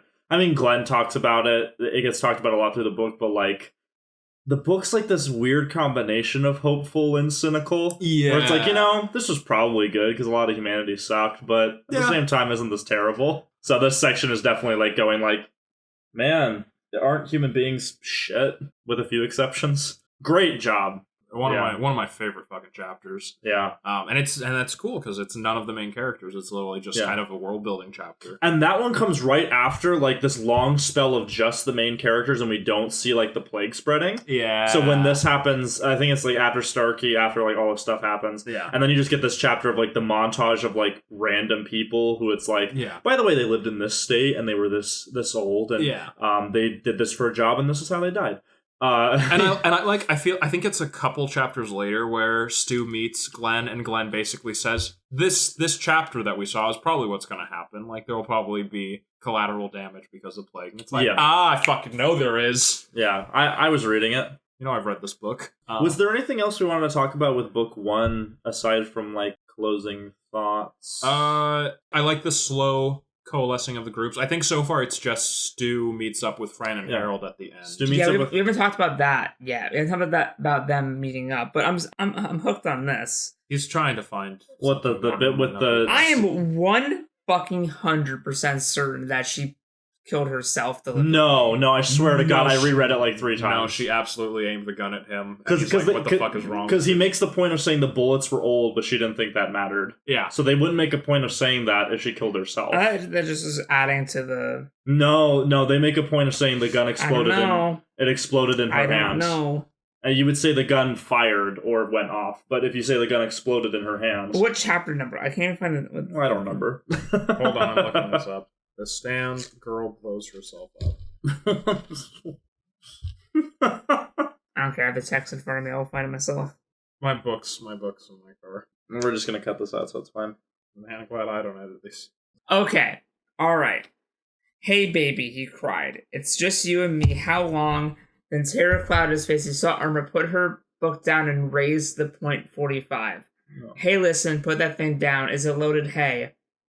Irma pulled the trigger. The pistol exploded, killing her instantly. No great loss. Okay, so I guess how I read that was she lifted it to herself, and exploded didn't mean the pistol blew up. More like it shot out the bullet. I guess that's how I interpreted it. No, I can see why you would do that, but to me, it made more sense because the joke is that she is she's so fucking indignant towards men trying to hurt her, and then this guy who's probably like a normal, average, great person comes up and is like, "Hey, we don't have to be alone in the world anymore." And then she tries to kill him and just kills herself. Oh, so wait, what page was that on? Oh, fuck! I closed it. Well, hey, listen. Because my idea was that he comes to rape her, and she's like, "No, fuck you," and just kills herself. Oh, no. As like a... No, because the whole point of the chapter is showing how irrational her mother and her are. Because it's clearly... I agree with that, but just the way it felt, it didn't... I guess I just didn't read it as the pistol physically actually exploded. Yeah, well, you need to go back, Nathan, and read the part, because I know they talk about how old and moss-covered they do, yeah, but I just didn't get that as the pistol physically exploding. She would not hide like a mouse in a hole any longer. She was armed. Let the rapers beware. That doesn't come off to me as if they even get near me, I'm gonna kill myself. Yeah, that means she's going to kill them. Yeah, but she's also crazy. Well, I know, but that's again. I just didn't think that pistol was physically exploding, and that's what killed her. Yeah. I thought that when she said lifted it up, it was lifting up, not at him. That's yeah. We can cut all that. No, I think. Well, I'm glad I don't edit. No, it makes no difference. No, I read that as she killed herself. I guess it makes sense both ways, though. She's dead. She dead, her. And no great loss. No great loss, fuck her. You know what is a great loss? The guy that fucking ran himself to death after losing his whole family. That's pretty sad. Stop it. That was depressing. I got to transition out of this debate. No, forget about the guy who heard about the chick with a ton of fucking coke. Oh yeah! How could I forget that? Yeah, he doesn't realize that it's super pure. Super pure. So and I'm only you know, Steven. He's like, all that he had been watered down to 1% potency. This was 98%. He passed out immediately. He was dead 6 minutes later. No, great loss. Oh, Christ. Yeah, it was so fucking... Like, again, this section is, like, kind of where you get some of the comedy a little bit. Like, it's very dark, but it's like, hey, you can kind of laugh a little bit at some of the absurdity of what would occur in, like, a world this chaotic. See, and then on the opposite end of that, and I'm sorry I have to depress everyone again, but this is another part of the chapter that stuck out to me. The fucking kid that's the only one to survive in his town. Yeah. And he's, like, 5. And he just wanders in a field and falls into a boarded up well. And breaks both his legs. Yeah. And it's like, and he starved to death. It's like, fuck. Yeah. God. Yeah, it doesn't hold back this one. Just your heart sinks. You're like, Jesus. Yeah. So long, Bruce. Yeah, The Stand is it's very intense. Yeah, I'd say, like, overall, fucking love book 1. I hope that the rest of the book holds up to that quality. I know it's going to be different, obviously, because this was all the destruction, the setup, the characters meeting. So from here on out, it's going to... Yeah, because towards the end, Larry's with nobody yet. Rita dies, and he's just, like, so fucking pressed. That scene was really rough, too, because she just takes the pills in the middle of the night because she can't cope and then dies, and then he doesn't realize that she's dead. And so he goes out and does, like, this whole thing where he, like, wants to, like, have, like, the perfect, like, oh, hey, beautiful, you waking up, I'm just pissing off the edge of the world, like, let's have sex. And then he realizes she's dead, and then he just leaves her in the tent. Like, he doesn't take her out of the tent. He's like, no, I'm not cleaning up the vomit or anything, I'm just gonna... Because he just can't anymore. He's just like... Yeah. And it's this combination of depression and... But like, also relief. Relief and also, like... Who the fuck? Why do you kill yourself? I'm doing all the fucking work. Yeah. And it's like, oof. That's why I love Larry, because he's just like, he makes a lot of mistakes, but it's definitely like his sense of humor. Again, his whole dynamic with Rita is really what brought me over, because it's really funny because he's come to realize that he's a taker, that he's looking out for himself.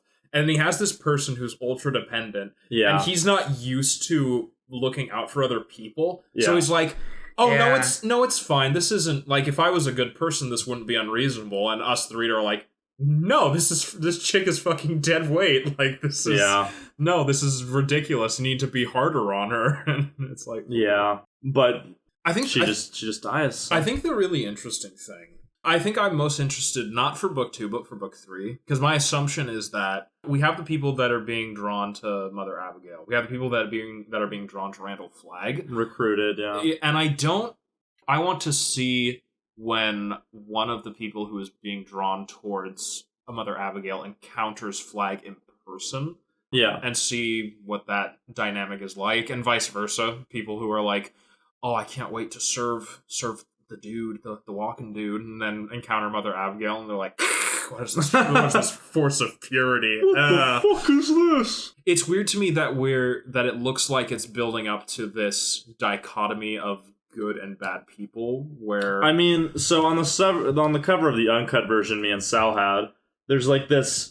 it's hard to explain, but it's good and evil personified fighting. It's good and evil personified. You get like the Luke Skywalker with a sword type, and then you get like this crow with a fucking red hood with a sickle. So that's more like Visto, if you ask me. But, and it's more like a scythe because they're reaping.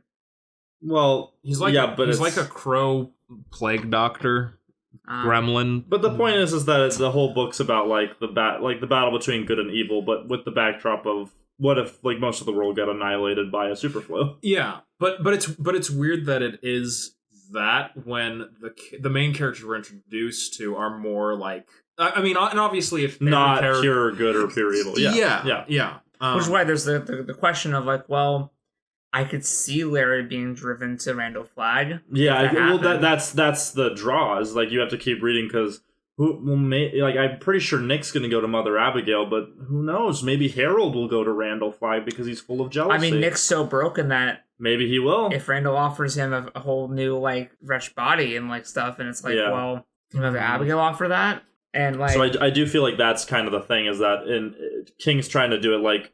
What if the, Sauron versus, the forces of good, but there was, like, a bunch of people who weren't really decided on a side? Because, like, even Trash Can Man and Lloyd, it's like, well, like, fucked up shit happened to him, so it's like, they're not pure evil. No, they're not pure evil. They're just like they're broken, fucked up people. They're so broken people now. Randall Flagg preys on that, and maybe Mother Abigail can help some of our characters with issues get over them because she's a good person. So I'm very interested to start book 2 because again I know where the story goes. Like even though I didn't read it, like I kind of read up on it, and I haven't seen all the miniseries, but which is now on Blu-ray. Is it? As of September 27th. Oh, well, there you go. Yep. See, I told you. Just had to wait. Sit tight. But so I kind of know where it goes. I kind of know how the books are divided in terms of what they're about.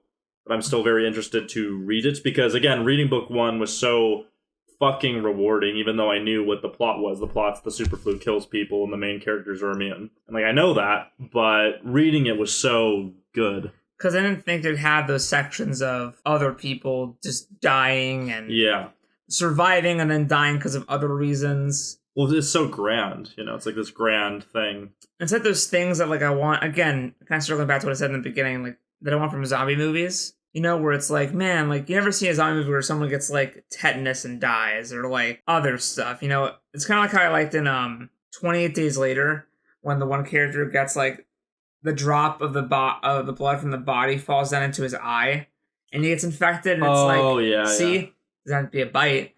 And like, that kind of... And there's one movie I saw on Netflix, was a zombie movie, where, like, everybody wore, like, hazmat suits the whole time. Mm-hmm. And every time there was, like, any sort of zombie altercation, they would sterilize and clean the entire area and anything they had on them, just in case it got to them. Yeah. I like that kind of stuff where it's like, no, it's not just... It's the little things, you know? It's like the things you don't think about. Like, Frene's pregnant. And she realizes, like, oh, God, I am pregnant. And the world's, like, over. How am I going to deliver this baby? Will it be alive? Mm-hmm. I don't know. Is the baby going to be immune or not? I think also the fucking scene where Stu is with the guy who's giving him some answers, and then he starts not getting the answers he wants, so he fakes being sick for, like, half a second. That was really fucking... Where he's just like... and then the guy bolts, and he's like, I was just kidding. And he's like, you're a cocksucker. You're a cheeky little cunt. Yeah. Oh, also, speaking of the baby, Fran's vision has Randall Flagg. God. What is it he does again? I know he's crawling towards the baby with the sickle. No, right? so it's she has a nightmare of when she took her father down the stairs, when she grew up to bury him. And then as she's carrying his body, she knows that Randall Flagg's back there. And he's gaining on her. He's like, oh shit, the only way I can get away is if I drop his body, but that would be like desecration, and I can't do that. And but then she looks back again and realizes, oh, he's got a coat hanger. Oh, he's not going after my father's yeah. Oh, he's coming after the baby. Yeah, it's really good. I got shivers, guys. Yeah, no, because I can see it too. I can totally see it. Because I just imagine him like Matthew McConaughey. Yes, but not quite. No, Matthew McConaughey, but like with the long hair and like it's lit where you just see his teeth and his eyes. Yeah, and he has and he's like Devilman Crybaby running at you with like the no. See, I see it more as like she turns around and so then how she realizes he has the coat hanger. The run is right behind her.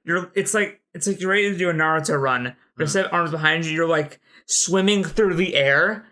Oh, so like it's this gross. Like imagine him like it's the camera's like kind of curving as he's like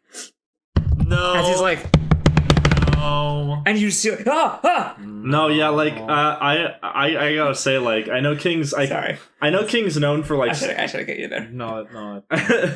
I know King's known for like scaring people, but legit, like Randall Flagg is seriously unnerving. I think he said Randall Flagg and Pennywise are the scariest things he's created. They're his two biggest villains as well, I would say. Or that's just what he says. Yeah. Like, these are the characters that scare me. And it's like, oh, okay. Yeah, so we will find out more about Randall Flagg and the other characters of The Stand in part 2 when we review book 2. So book 2 is almost 600 pages per our versions. I just did the math. Oh, God. And part 1 was only 382. Yeah, get fucked. What? Oh, Christ. I saw Sal doing it, and part 3 is like short as shit. Yeah. Well, yeah, I know book 2. I know book 2 is where a lot of the uncut stuff comes in as well. It's the meat. Yeah. So. Yeah, I've heard there's the kid character who's the kid. Yeah, because I also read up on this book a bit, and I was like, oh, here's what some of the changes are. I'm like, what the fuck is the kid? There's this weird plotline where Trash Can Man, who you think is like the embodiment of chaos, finds a guy who's the more embodiment of chaos, and it's like, okay, I'll have to see how that goes. Yeah. Do we want to, as a last bit of the podcast, look up the changes that were just in book 1? For book 1, the complete and uncut edition opens with the prologue entitled Circle Opens that offers greater details and blah, blah, blah. It also expands upon the army's response to the outbreak, scenes of civil unrest, looting, and vigilantism, and deaths caused not directly by the pandemic, but by the resulting collapse of society. So I guess that whole chapter where there's all those random deaths as at least also there was like this school that like had the revolution riot thing. It was all like radio transmissions of what was happening. Yeah, that was interesting because you had to kind of guess what had occurred. And again, I think you were telling me, Joe, that since the uncut version jumps everything forward 10 years from the original, the pop culture references are kind of updated to accommodate that. We're just watching A Nightmare on Elm Street 4. Yeah, that was good. No, it was I believe it's 5. Is it 5? Is the one they're watching. Okay. Because I looked this up because I was curious like when they were setting it or wait. Yeah, I think it has to be 5 because the book came out in 90 and I think he moved it up to 89 because 89 is when 5 came out and 91 is when Freddy's Dead, The Final Nightmare came out. So it can't be that one. So I went to so I think it's the worst Nightmare on Elm Street, which that sucks. That's the last movie you see. Yeah. I mean, in our reality, the last one was the remake, so that's a pretty shit note to end on. But the last one you ever watched in a theater during Civilization is Nightmare on Elm Street 5, The Dream Child. That's I mean, Rambo's out there. Hey, wait a minute. Wait a minute. There he goes. Okay, The Dream Child, and then there's the whole plot with Franny's baby. Thimble of the Midnight. That can't be a coincidence. I'd have to go look at the original version to see if it was a different. What else was changed? Is that it? I know that Franny's mom in the parlor. That scene is expanding on that. It's very scant on Wikipedia. Let me see if there's a bigger. Yeah, so like the whole bit with the black soldiers shooting victims. I figured that was not the original. I figured that was a bit much. It was good. I think that's all that I can find on part 1, but it's not a detailed list. Everything else sounds like it's part 2. Yeah. Seems it's like almost 600 pages. Yeah, 600. Whereas I think the original was like 900. So I think every book was like 300 pages within the stand, and now the middle section's ballooned into like 600 something, and the first part's like 382. Yep. Yeah, so nearly 400, so there you go. They also cut stuff. He did cut stuff, didn't he? Yeah. I don't know what, but I just know that was a thing. Yeah. Like, he cut a bunch and then filled in, like, spots where he cut with other things. So. How do we feel about Stu being romantically interested in Franny? Fucking love it. I really like the way he handled it, because Stephen King didn't, like, do the whole, I'm totally not interested in her, and then, like, he wants you to believe that that's, like, he didn't do the whole, like, oh, well, look, he's not interested in her, and then just, like, yeah, so now the reader will never guess that I'm trying to push these two characters together. Like, he wasn't trying to hide it, he was just instantly like, no, he was attracted to her and realized that this was going to become more complicated. Yeah. I like that he was just straight up about it. Yeah, because Fran pretty much goes, oh, fuck, this is a real man, I'm stuck with this child for so long. And then Stu...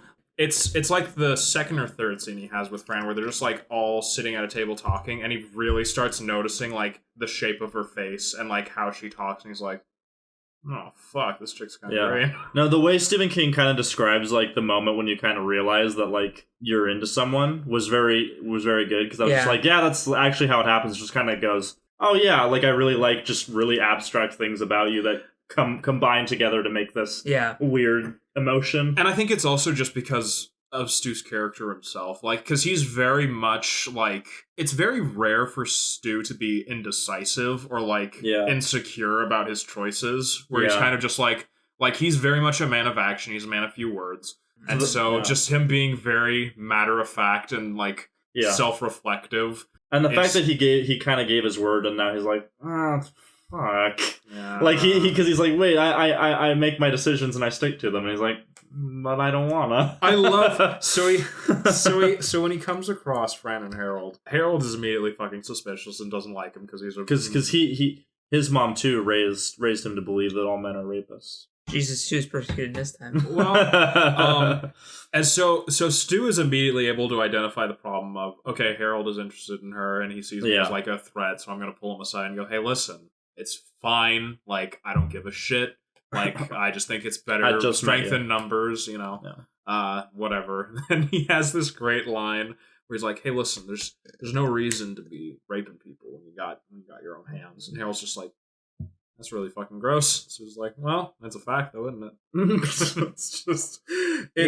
It's really great. And obviously, like, I don't trust Harold. Oh, fucking no. Like, he's gonna do some shit later on, I just know it. Like, it's depressing, because, like... Because you know it's gonna happen. Yeah, and it's like, okay. Because you see the moment where Fran comes across Harold when he's having a breakdown. Yeah. And then just how he's really eager to be like, listen, like... I'm gonna help us survive. I'm gonna, like, this is my knowledge. I'm gonna try to help. And she's like, you're so fucking gross, but, you know, we're kind of all we got. I wouldn't say she's that harsh about it. She's like, she finds him a little gross and immature, but she goes, no, but he's a good person. Yeah, she kind of gets like what he's about, and she's like, oh, it's not pure survival. She actually does want him to be okay. Yeah, like, she has empathy for him. I don't want to make it seem like Franny's like that harsh to him. Yeah. So, how interesting is it that in the Vermont Disease Center, sure, the door to radiology is closed until further notice. Randall, handwritten sign. Why did I not notice that? Or maybe I did. It's just I read 2 other books in between finishing this. So, yeah. But like, so was he working there? But he didn't get the Randall Flagg identity. Quote. Well, no. Okay, so here's he flips back and forth. Let's discuss this now. So the book kind of says like, oh, look at all these other things he's known by around the place, but he specifically chooses Randall Flagg for the moment he's born. So I assumed that he considered that his true name, and that he technically, even though he had aliases elsewhere, that's technically his name. Even though I have knowledge of other stuff, that's his name. Yeah. So at first, I was wondering if the book was saying, no, not even Randall Flagg is not his real name, and who knows what his name is, because he doesn't know. I just immediately pictured Randall Flagg, like, running down the stairs. No. Yeah, me too. Okay, no. Sorry, don't mean to give you nightmares. Too late. Matthew McConaughey, yeah. what have you done? But then... This is not him. Well, no. Because I was wondering, like, if that's what they were saying, but I'm pretty sure what they're saying is, like, no, he is known by Randall Flagg, but for some reason he wanted an ID. I don't know why he wants an ID. Just because it's authentic. You know? I think it's just symbolic mostly. Yeah. He in the American way of saying, like, I am now. This is me. This is me. I'm Randall Flagg. I can present myself. I'm a U.S. citizen. Yeah, I'm a U.S. citizen. I'm Randall Flagg. Yeah. So I do think that maybe it's telling us that he was working there or something. Yeah, or that he, like, pillaged the radiology lab for, you know, chemicals or... It's like, why was he there? Radioactive material. Or why would Stephen King write that knowing... Because this isn't even, like, the first draft. This is, like, the complete definitive version that has been drafted over the course of years. So go on with your thought. That has to be intentional. No, absolutely. It is. And so it has to be that, like... But will it come back? Probably not. But it's evidence of, like, yeah, like... He had to be involved. Everyone's like, oh, yeah, it was just a freak accident. It just happened. No. But this is sort of like an indicator of, like, maybe it wasn't. Yeah, no, I totally think he was involved. It might have... He's magic. It might have been as simple as he's like, oh, the door just stayed open a little longer than it should have. Who knows? But yeah, I think he was there. That has to be intentional. Yeah. There's no... He has other stories where characters have the initials RF and he doesn't say it's Randall Flagg, so I don't know why he would have an explicit R, Randall. Yeah. And he would just have it be a different R name if he was trying to be coy about it. Sure. So I think it was... But it's straight up Randall. Straight up Randall, so it has to be him, right? It has to be him. Yeah. But why? But what route? Anyway. So yeah, that was our discussion on book 1 of the Stand. Loved it. It was great. Really Now good. I can start part 2. Yay! Oh, I only had like a few chapters in the Wheel of Time in between this. Yeah. Sorry, well, oh boy. Well, hey, listen. This is I will say superior work to Wheel of Time. So I will not fight you. that's good. That's wise. I mean, I figured that was the case, but You're Robert gonna- Jordan's like comfort food. It's like it's always there. You Is know, he, though? is it Wheel of Time is like those chicken nuggets you fucking fed me. We're like they're leathery and awful. Yes. Yeah. Actually. But okay. it's But, like and yet I had 2. yeah. Yeah, Well, or it's, 14. it's like when 15. it's Pretty cool like- book. I know. it's like when you're living with your roommates and you all buy groceries, you all pitch in, and you're like down to the last bag of chips, and it's not a flavor you really like, but you're like, I just Yeah. need something to nosh on. That's Wheel of Time. Right. Anyway, so that was yeah. That's good. Tune in for read up on book 2 by the time the next episode's out. You probably will. Probably. But yeah, I've been Sal. I've been Josiah. And